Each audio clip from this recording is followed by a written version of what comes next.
If you're looking for an easy at-home experiment with a wow factor, this is it. All right. Danielle Jones, a.k.a. the Casey NASA lady, stopped by the studio before the stay-at-home order went into effect to show us how to make a glass jar disappear with oil and light.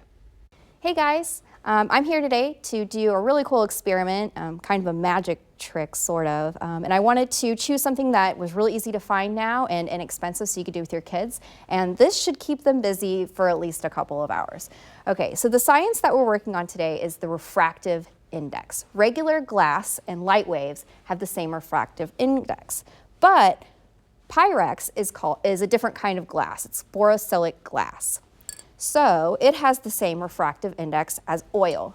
Canola oil works the best. You can get those giant pitchers of Wesson oil, or I just found 2 little tubs and stuck them in here.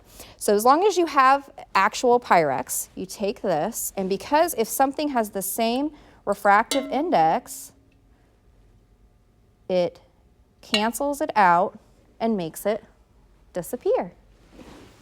And you can use, I used a Pyrex beaker, you can use Pyrex bowls, Pyrex pipettes, whatever you have, and your kids can sit and make things disappear and reappear and play with different kinds of glass.